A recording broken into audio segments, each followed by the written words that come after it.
a large revolving screw-shaped shaft. As the shaft turns, its threads squeeze the flakes with high pressure, forcing out the oil, which then drains out through the slots, now referred to as canola cake. The 70-minute wash with a solvent. They wash the oil for 20 minutes with sodium hydroxide. Next step is to cool the oil to 5 degrees Celsius.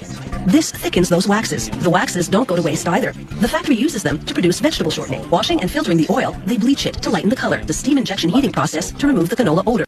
No. It's scary, isn't it? And I'm not referring to how canola or other seed oils are made. I'm referring to social media. Social media is becoming more and more a scary place when you're trying to seek out information. People will do everything they can and try to convince you that their bias is the one and only truth. Let's open up Pandora's box and talk about seed oils. However, I would like to start with this first. How a food item is made doesn't tell us anything about its effect on our health. And if you're scared about seed oils because of how seed oils are made, I highly encourage you to look up any animal-based product out there. I would suggest how animal-based products are quote-unquote made are way more scarier. All right. Let's look at the health outcomes. What happens to people that indeed do actually consume a lot of seed oils in isolation? In isolation does not mean that all they actually consume is seed oils. Isolation means that they are consuming seed oils, for example, when they are trying to do a salad dressing, and not consume seed oils in the form of junk foods. Otherwise, it's the same thing as saying an apple is not healthy because apple pies consistently have been shown to be not so healthy.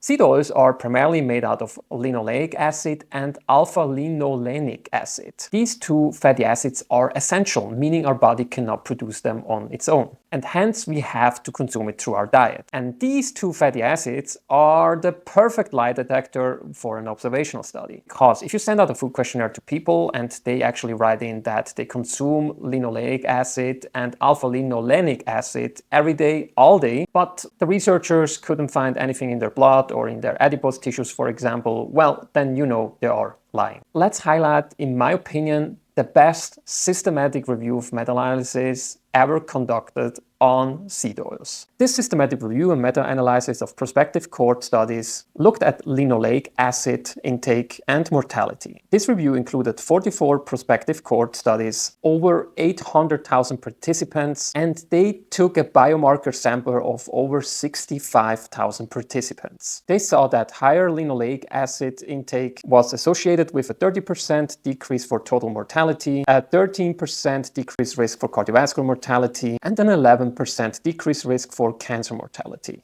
And what the researchers actually have done in this study is really, really cool. We can look back in time by measuring different biomarkers. Plasma biomarkers of linoleic acid indicate the dietary intake of the last 2 to 3 days. Erythrocytes, so the red blood cells, indicate the dietary intake of the last 90 days, while adipose tissues goes even further back, 2 whole years. 16 studies combined looked at all-cause mortality and measured the biomarkers of different tissues and blood samples. Cardiovascular mortality included 20 studies that did the same thing, and cancer mortalities had 7 studies. The associations, so the results of these meta-analyses and forest plots are really, really strong. You can see that all the results, all the studies, except for one, trended into a decreased risk for all-cause mortality, cardiovascular disease mortality, and cancer mortality. By the way, this was not the only systematic review and meta-analysis that looked at biomarkers of linoleic acid. This systematic review and meta-analysis looked at biomarkers of